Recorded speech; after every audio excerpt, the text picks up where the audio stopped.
Friends, तो आज आप लोग के लिए हम काइनेमेटिक्स का क्वेश्चन लेकर के आए हैं। जो पिछले दिन आपको पता होगा, आपको 50 नंबर तक पढ़ा दिए थे। ये क्वेश्चन बैंक का सारा है। तो इसमें 74 क्वेश्चन था, जिसमें हमको 50 नंबर तक कंप्लीट करा दिए थे।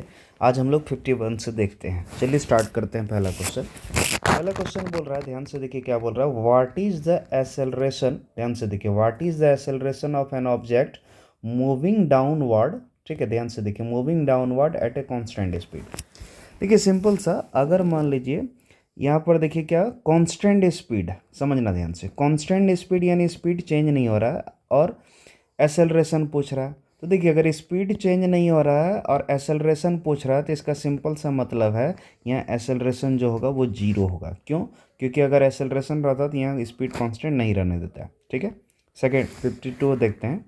बोल रहा है, which of the following equation of motion is use to calculate final velocity when initial velocity, acceleration and time are known. देखिए बोल रहा है इसमें से जो इक्वेशन, इसमें कौन सा यूज करेंगे हम लोग, किसके लिए? फाइनल वेलोसिटी निकालने के लिए यानी v निकालने के लिए। जब हमको क्या पता हो, इनिशियल वेलोसिटी यानी u पता हो, एक्सेलरेशन पता हो और टाइम पता हो। तो v निकालने के लिए क्या सिंपल से फॉर्मूला होता है, v equal to u plus a t. Clear है? v equal to u plus a t, ये फॉर्मूला यूज करेंगे तो इसका आंसर जाएगा ए नंबर। नेक्स्ट क्या बोल रहा है 53, देखिए the equation s equal to u t plus half a t square represents. तो बोल रहा है फर्स्ट इक्वेशन ऑफ मोशन, नहीं, फर्स्ट इक्वेशन ऑफ मोशन तो v equal to u plus a t. तो ये जो इक्वेशन ऑफ मोशन है s equal to u t plus half a t square, याद होगा ये सेकेंड इक्वेशन ऑफ मोशन है यानी बी नंबर।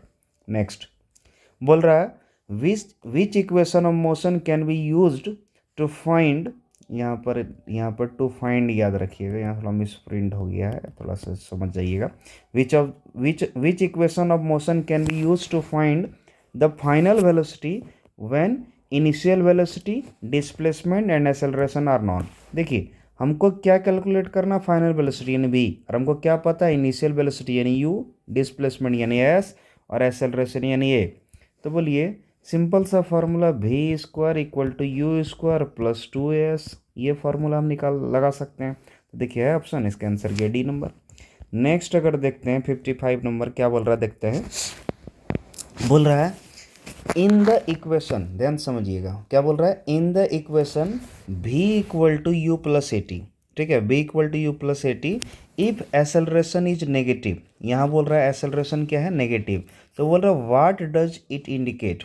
देखिए अगर एक्सेलरेशन यहाँ पर नेगेटिव है तो याद रखिएगा एक्सेलरेशन नेगेटिव होने का सिंपल सा मतलब है जिधर मोशन कर रहा है उसके अपोजिट डायरेक्शन में एक्सेलरेशन है। क्लियर है? तो बोल रहा है the object is at rest, ये नहीं, ये तो रिप्रेजेंट नहीं कर रहा है।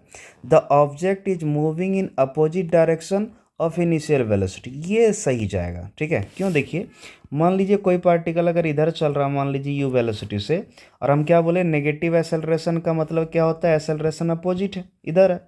तो देखिए कोई भी वेलोसिटी से अगर चलेगा और एक्सेलरेशन अगर अपोजिट रहेगा तो इसका मतलब है ये क्या करेगा, धीरे धीरे इसको जीरो कर देगा। कुछ देर के बाद इसका वेलोसिटी जीरो हो जाएगा और फिर एक्सेलरेशन तो है ही, तो इसका जस्ट अपोजिट चलना शुरू हो जाएगा। तो देखो पहले चल रहा था इधर, लेकिन अब इधर वो मोशन कर रहा है, तो इसलिए इसका आंसर जाएगा बी नंबर। क्लियर है? नेक्स्ट अगर देखें, बोल रहा है when an object is in free fall near the surface of earth. ठीक है, यानी सोचिए ये अर्थ सरफेस है और कोई ऑब्जेक्ट ही है फ्री फॉल कंडीशन में, यानी यू इक्वल टू जीरो से बस छोड़ दिए इसको। बोल रहा है which equation of motion is commonly use to calculate displacement if final velocity is known. ठीक है, यानी सोचिए हमको डिस्प्लेसमेंट निकालना है यानी एस निकालना है, और हमको फाइनल वेलोसिटी पता है यानी भी पता है, तो कौन सा यूज करेंगे? देखिए फ्री फॉल बोल रहा था, ठीक है, देखिए फ्री फॉल, तो इसका मतलब यू पता है, भी पता है और एस निकालना है। यू पता है, बी पता है, एस निकालना है, हमको एक्सेलरेशन तो पता ही है, यहाँ कांस्टेंट है। ठीक है, तो समझिए जरा सा कौन इक्वेशन हम लोग यूज कर सकते हैं, तो जिसमें ये चारों चीज़ हो। देखिए चारों चीज़ किस में है, भी square equal to u square plus 2s, तो इसका आंसर सी नंबर। क्लियर है? नेक्स्ट अगर देखें क्या बोल रहा है, a stone is thrown vertically from 50 पढ़ दिया, हॉरिजॉन्टली है। A stone is thrown horizontally from a 15 metre high cliff when initial velocity with an initial velocity of 20 metre per second. Initial velocity कितना है, 20 मीटर पर सेकेंड। बोल रहा how long does it take for the stone to hit the ground, यानी ये कितना देर लेगा ये ground को हिट करने में, ये पत्थर कितना देर लगेगा ग्राउंड को हिट करने में, ये पूछ रहा है। देखिए इसका सिंपल सा है, आपको ये जो अगर दिख रहा होगा समझ में आ रहा होगा, तो सोचिए जरा से ये ग्राउंड है और ये कोई चट्टान है, ठीक है। इस चट्टान का हाइट दे दिया गया 15 मीटर, और यहाँ से एक पत्थर को फेंकें हॉरिजॉन्टल डायरेक्शन में कितना 20 मीटर/सेकंड के वेलोसिटी से, तो यहाँ से यहाँ जो गिरा तो यहाँ से यहाँ तक गिरने में टाइम कितना लगा। तो एक तरह से ये हॉरिजॉन्टल प्रोजेक्शन का क्वेश्चन है, तो यहाँ आपसे यहाँ से यहाँ गिरने में समय पूछ रहा है, यानी एक तरह से टाइम ऑफ फ्लाइट पूछ रहा है। और टाइम ऑफ फ्लाइट का फॉर्मूला होता है √2h/g, अगर आपको याद होगा। तो √2 हाइट, h मतलब हाइट कितना है 15 मीटर दिया है, और g का वैल्यू कितना होता है 9.8। इसको सॉल्व कीजिएगा, देखिएगा लगभग 1.5 आएगा, 1.5 सेकेंड लगभग। देखिए आंसर, इसका आंसर हो गया बी। नेक्स्ट क्या बोल रहा है 58, देखते हैं क्वेश्चन 58 नंबर क्या बोल रहा है। बोल रहा है फॉर द मोशन, ठीक है, with uniform velocity, for the motion with uniform velocity the slope of velocity time graph is equal to. देखिए यहाँ पर यूनिफॉर्म वेलोसिटी, और यूनिफॉर्म वेलोसिटी का अगर हम बात करें तो इसका जो वीटी ग्राफ होता है, वेलोसिटी टाइम ग्राफ होता है, वो ऐसा होता है टाइम के पैरेलल। और अगर स्ट्रेट लाइन है यानी पैरेलल है तो स्लोप यहाँ पर 0 है, ठीक है, यानी कोई स्लोप नहीं। स्लोप मतलब होता है ढलान, ढलान तो कुछ है नहीं, अगर ऐसे रहता या ऐसे रहता तब ना कुछ ढलान होता है, जैसा तो है नहीं, तो यहाँ स्लोप कितना है 0, इसका आंसर गया बी नंबर। नेक्स्ट 59 नंबर क्या बोल रहा है, ए particle is moving with constant speed along a straight line path. समझिए ध्यान से, एक पार्टिकल है वो कैसे चल रहा है, कांस्टेंट स्पीड चल रहा है, वो भी किस में, स्ट्रेट लाइन पाथ में। बोल रहा है a force is not required to, यानी फोर्स किसके लिए जरूरी नहीं है। ध्यान से देखिए, force is not required to यानी फोर्स किसके लिए जरूरी नहीं है। तो बोल रहा है चेंज इट्स डायरेक्शन, देखिए डायरेक्शन अगर चेंज कर रहे हैं तो डेफिनेटली फोर्स तो चाहिए। डिक्रीज इट्स स्पीड, देखिए स्पीड घटाना तो भी फोर्स चाहिए। Keep it moving with uniform velocity, यानी इसको यूनिफॉर्म वेलोसिटी में चलाए रखने के लिए, तो बाबू इसको अगर कोई भी चीज़ पहले से ही चल रहा है कांस्टेंट स्पीड से यानी यूनिफॉर्म वेलोसिटी से, वो भी स्ट्रेट लाइन में, तो भाई ऐसे चलाने के लिए क्यों फोर्स चाहिए, तो बस ऐसे ही चाह रहा है, ठीक है। तो इसका आंसर जाएगा सी नंबर, इसके लिए हमको फोर्स नहीं चाहिए और बाकी के लिए फोर्स चाहिए। क्लियर है। 60 नंबर क्या बोल रहा है, बोल रहा है the ratio of the average velocity and average speed of a body is, यानी समझिए एवरेज वेलोसिटी भी एवरेज इसका, और एवरेज स्पीड यानी भी एवरेज, इसका रेशियो पूछ रहा है। क्लियर है, एवरेज वेलोसिटी और एवरेज स्पीड का रेशियो पूछ रहा है। सिंपल सा यहाँ क्या है, ध्यान से समझिएगा। तो समझिए कॉन्सेप्ट को। सबसे पहले अगर कोई पार्टिकल स्ट्रेट लाइन में चलता है, अगर स्ट्रेट लाइन में चलेगा तो याद रखिएगा एवरेज वेलोसिटी का मैग्नीट्यूड और एवरेज स्पीड का मैग्नीट्यूड ये बराबर होता है। लेकिन अगर ये कोई ऐसे वैसे मान लीजिए टेढ़ा मेढ़ा रास्ता में चलता, सर्कुलर हो या किसी तरह का, तब याद रखिएगा एवरेज वेलोसिटी का जो वैल्यू है वो हमेशा कम होगा एवरेज स्पीड से, ठीक है, याद रखिएगा। यानी एवरेज स्पीड तब बड़ा हो जाएगा। क्लियर है, एवरेज वेलोसिटी से। तो अगर स्ट्रेट लाइन वाला कंडीशन, इस कंडीशन में अगर बात करें दोनों का वैल्यू बराबर है, तो अगर रेशियो हम करेंगे दोनों का तो कितना आ जाएगा 1।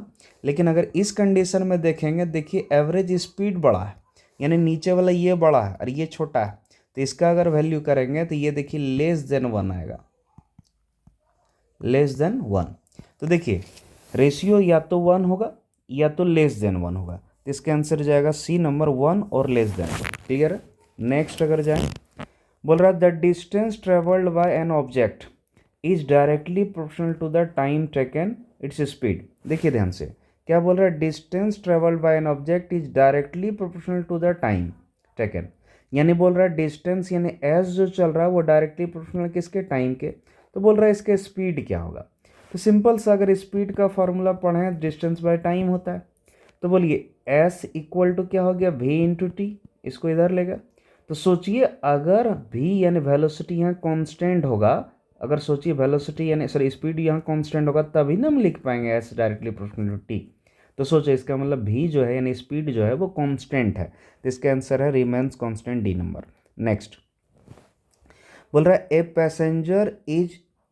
Passenger in a moving train, ठीक है, moving train tosses a coin if the coin falls behind him, ठीक है, और कॉइन जो है उसके पीछे गिरता है। The train must moving with, ध्यान समझिएगा, इमेजिन कीजिए कोई ट्रेन है, ठीक है, समझिए ध्यान से, और इसमें क्या है, एक आदमी है मान लीजिए, ठीक, और ये क्या कर रहा है, एक सिक्का फेंक रहा है, टॉस कर रहा है, ऊपर फेंका, तो बोल रहा है क्या, ये सिक्का जो फेंका तो ये सिक्का जा करके इसके पीछे गिरा, ठीक है, इसके पीछे गिरा, क्या हो रहा होगा। तो देखिए अगर ये यूनिफॉर्म स्पीड से चलता है, ट्रेन जो आगे जो बढ़ता, अगर यूनिफॉर्म स्पीड से बढ़ता तो सिक्का याद रखिएगा इसके हाथ में ही गिरता। लेकिन हुआ क्या होगा, जैसे ये सिक्का फेंका होगा ट्रेन एसेलरेट कर गया होगा, मान लो ये एसेलरेशन से एसेलरेट कर गया होगा, तो ये आदमी तो ट्रेन से चिपका हुआ है, तो ये ट्रेन के साथ आगे बढ़ गया, लेकिन सिक्का जब फेंके थे उस तो का उसका वेलोसिटी उसमें कम था, तो सिक्का पीछे रह गया और आदमी आगे बढ़ गया। तो इसका मतलब ये है कि ट्रेन जो है एसेलरेशन के साथ चल रहा होगा, तो आंसर जाएगा an acceleration, moving with an acceleration, A number. Next अगर देखें क्या बोल रहा है, ध्यान से देखिए, बोल रहा है if the velocity time graph N object is a straight line sloping downwards, ठीक है, यानी स्ट्रेट लाइन है वो भी डाउनवर्ड है, द बॉडी हैज, ध्यान से देखिए बाबू, बोल रहा है क्वेश्चन कि वेलोसिटी टाइम ग्राफ है यानी वीटी ग्राफ है, और इसका जो स्ट्रेट लाइन का जो स्लोप है वो डाउनवर्ड है, यानी ऐसे नीचे की ओर जा रहा है, ऐसे नीचे। और याद रखिए स्लोप अगर नीचे जा रहा है इसका मतलब सिंपल सा है कि ये नेगेटिव एक्सेलरेशन है, ठीक है। अगर पॉजिटिव जाता है, ऐसे जाता, ठीक है, तब फिर हम बोलते हैं कि यहाँ पॉजिटिव एक्सेलरेशन, लेकिन स्लोप यहाँ नीचे जा रहा है इसको बोलते हैं नेगेटिव एक्सेलरेशन, तो इसका आंसर जाएगा डी नंबर। नेक्स्ट बोल रहा है the velocity time graph of motion, ठीक है, ध्यान से देखिए, the velocity time graph of motion of an object starting from rest, देखिए स्टार्ट कैसे कर रहा है, rest, with uniform acceleration is a straight line, clear है। तो ध्यान से देखिए अगर वीटी ग्राफ का बात कर रहा है, वेलोसिटी टाइम ग्राफ यानी वीटी ग्राफ, और वो भी कैसे, रेस्ट से चलना शुरू कर, रेस्ट से हम बताए थे रेस्ट से कोई चलेगा तो यहाँ से स्टार्ट होगा क्योंकि वेलोसिटी जीरो ले रहा है यहाँ, और वो भी क्या यूनिफॉर्म एक्सेलरेशन चलेगा, डेफिनेटली ऐसे स्ट्रेट लाइन जाएगा। तो देखिए इसका जो ग्राफ है वो याद रखिए ऐसे होगा कुछ इस तरह करके। तो बोल रहा है पैरेलल टू टाइम एक्सिस, ये तो गलत है, पैरेलल थोड़े है, पैरेलल टू वेलोसिटी ये भी गलत है, पासिंग थ्रू ऑरिजिन, तो इसका आंसर सही है सी नंबर, देखो ऑरिजिन से पास हो रहा है, क्लियर है। नेक्स्ट बोल रहा था total vertical distance covered by freely falling of body in a given time is directly proportional to, ध्यान से देखिए, बोल रहा है कि टोटल वर्टिकल डिस्टेंस, ठीक है, covered by freely falling body in a given time is directly proportional to. तो देखिए डिस्टेंस बोल रहा है फ्रीली फॉलिंग बॉडी का, ठीक है, वो किसके, वो भी एक गिवन टाइम में किसके प्रोपोर्शनल होगा। तो देखिए अगर कोई बॉडी फ्रीली फॉलिंग है यानी u इक्वल टू जीरो है, ठीक है, और ऐसे करके जा रहा है, तो इसका जो डिस्टेंस होता है h या s भी बोले, तो s इक्वल टू तक होगा you t plus half a t square, ये फॉर्मूला है। अब सोचिए यहाँ पर u तो जीरो है, ध्यान से देखो u कितना है, जीरो, तो इसलिए ये तो पूरा जीरो हो जाएगा, तो हम बोल सकते हैं ये जीरो हो गया तो s इक्वल टू, अगर ये जीरो हो गया तो कितना बचेगा, हाफ ए टी स्क्वायर। और आपको पता है फ्रीली फॉलिंग कंडीशन है तो एक्सेलरेशन तो कांस्टेंट होगा ही, और 1/2 ये तो नंबर है, ये कांस्टेंट ऑटोमेटिकली है, तो s is directly proportional to t square आएगा, यानी डिस्टेंस जो है टाइम के स्क्वायर के प्रोपोर्शनल होगा, तो इसका आंसर जाएगा B number, square of time, clear है। नेक्स्ट अगर देखें क्या बोल रहा है, बोल रहा है simple pendulum hangs with the roof of a train, ठीक है, बोल रहा है एक सिंपल पेंडुलम है और वो रूफ, ट्रेन का रूफ से वो लटकाया हुआ है, ठीक है, the string is incline toward the rear of the train, ठीक है, और स्ट्रिंग जो है वो इंक्लाइन है किधर, rear of the train, train के पीछे की ओर झुका हुआ है, क्लियर है। बोल रहा है what is the nature of motion of the train, तो ट्रेन का मोशन, ट्रेन का जो है मोशन का नेचर क्या होगा, तो इमेजिन कीजिए भाई ये ट्रेन है और इसमें जो है ये पेंडुलम ऐसे झुका हुआ है, क्लियर है, मान लीजिए इधर मोशन कर रहा है अगर ट्रेन, तो इस पीछे की ओर झुका हुआ, क्लियर है। तो इसका सिंपल सा मतलब है ट्रेन जो चल रहा होगा ये एक्सेलरेशन के साथ चल रहा होगा, क्यों, अगर एक्सेलरेशन के साथ चल रहा होगा, सोचो तो ये पेंडुलम पहले जब यहाँ था तो अगर ये एक्सेलरेशन के साथ चल रहा होगा तो सीडो फोर्स इधर लगा होगा, और सीडो फोर्स लगने के कारण ये इधर से इधर आ गया, तो इसका मतलब सिंपल से ये एक्सेलरेशन के साथ चल रहा था, आंसर गया बी, एक्सेलरेशन, नेचर था इसका मोशन का एक्सेलरेशन। 67 नंबर क्या बोल रहा है, देखिए, a bucket is placed in open where the rain is falling vertically. ठीक है, बोल रहा है एक बाल्टी है, बकेट है, उसको खुला में रख दिए जहाँ जो रेन है वो freely falling, sorry, falling vertically, यानी वर्टिकली नीचे गिर रहा है। चलिए ये मान लेते हैं बाल्टी है, ये यहाँ रखा है, मान लीजिए। ठीक, और यहाँ पर अभी जो है ना बारिश ऐसे फ्रीली फॉल कर रहा है वर्टिकली। क्लियर। बोल रहा है if a wind begins to blow at double of the velocity of rain. बोल रहा है कि हवा चलना शुरू हो जाता है वो वेलोसिटी जितना था रेन का उसके डबल स्पीड से। मान लीजिए इधर से हवा चलना शुरू हुआ। बोल रहा है how will the rate of filling the bucket changes. ठीक है, चेंजेज यहाँ होगा, चेंजर हो गया। ठीक, चेंजेज।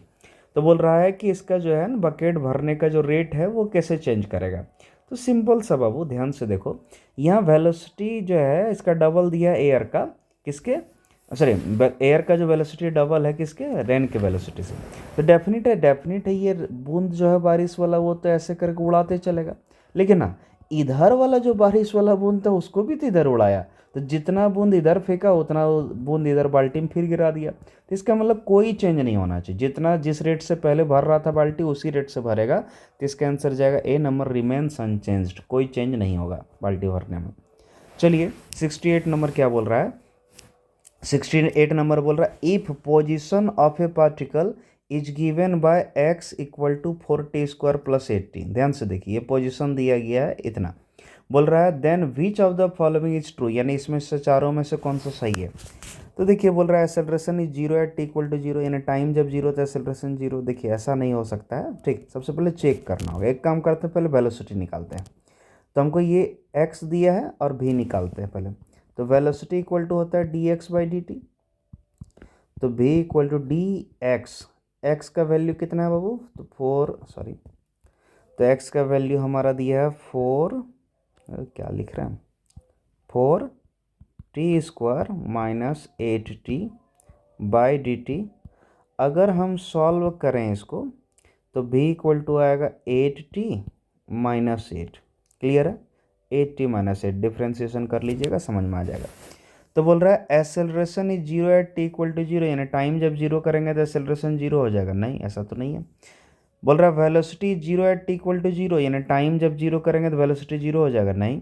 तो बोल रहा है velocity is zero at t equal to 1 second. हाँ, ये सही है। क्यों, देखिए टाइम अगर यहाँ इसके जगह अगर 1 सेकेंड रखेंगे तो 8 इंटू 1 8 माइनस जीरो, तो भी जीरो हो जाएगा। नहीं तो हम रख के भी दिखा देते हैं। तो भी इक्वल टू 8, टाइम का वैल्यू मार 1 और ये भी 8, तो 8 into 1 8 minus 8 equal to zero. तो देखो वेलोसिटी जीरो आ गया कब, जब हम टाइम कितना रखें, 1 सेकेंड। कितना रखें, 1 सेकेंड। तो इसका आंसर जा रहा है क्या, सी नंबर बिल्कुल सही है। Velocity zero at t equal to 1 second, C number सही है। चलिए नेक्स्ट देखते हैं।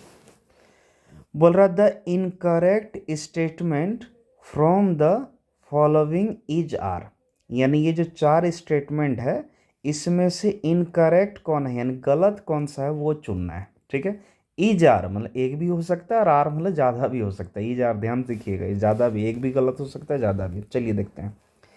बोल रहा है a body having zero velocity will not necessarily have zero acceleration.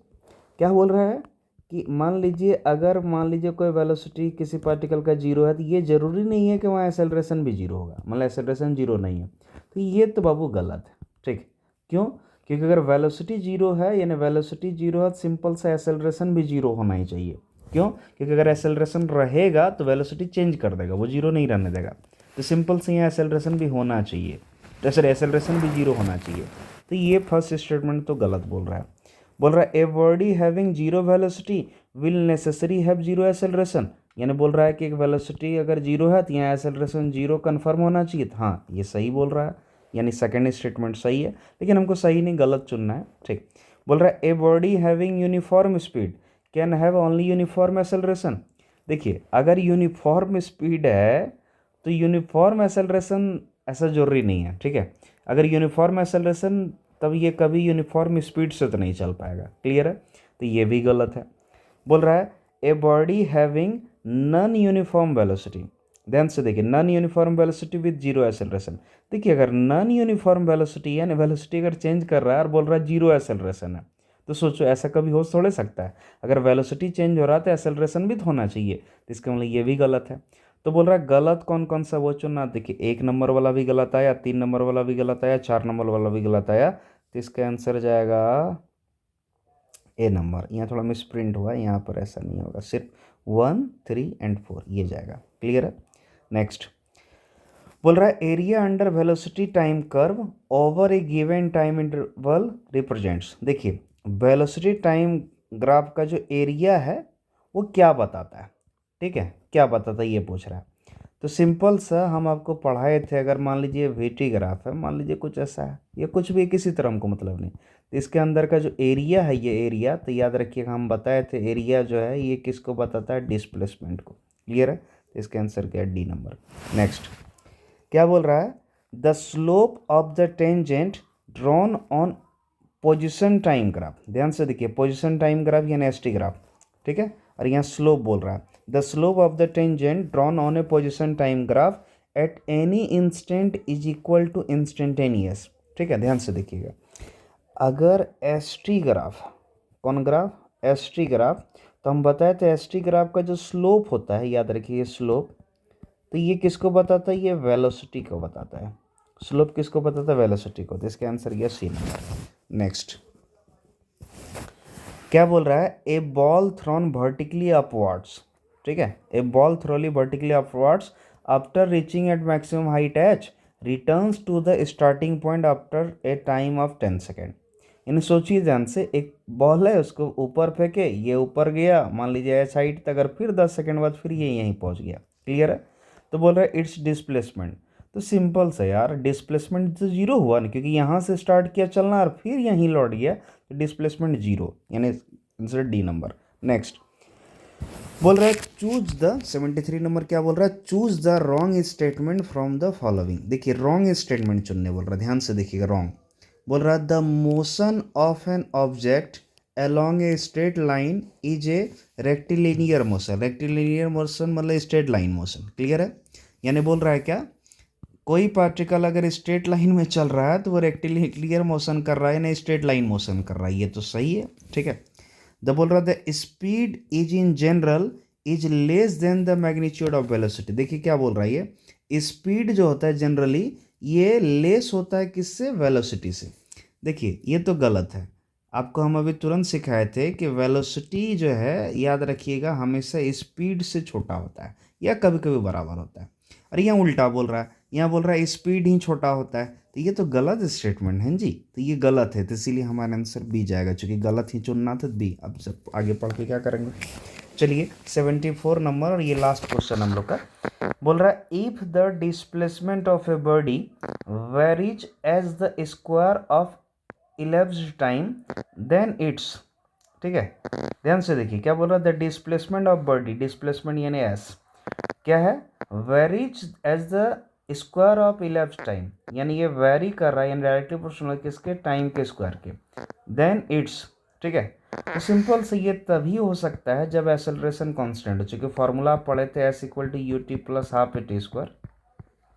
ठीक, ये अगर मान लीजिए जीरो हो गया इनिशियल वेलोसिटी, ध्यान से देखिए, तो s इक्वल टू हम सिर्फ लिखेंगे हाफ ए टी स्क्वायर। अगर एक्सेलरेशन कांस्टेंट होगा और ये तो कांस्टेंट है ही, तो सोचिए तभी ना हम s डायरेक्टिव टी स्क्वायर लिख सकते हैं, लेकिन ये क्लियर है, यानी ये कब सही होगा जब एक्सेलरेशन कांस्टेंट है, तो इसका आंसर जाएगा C number, acceleration is constant. Clear है। तो चलिए आज के लिए इतना ही, फिर सुबह आते हैं इसका नेक्स्ट चैप्टर लेकर के, ये कंप्लीट करा दिया आपका। तो चलिए आज के लिए इतना ही, थैंक यू, और उम्मीद करते हैं ज़रूर अच्छे से समझ में आया होगा।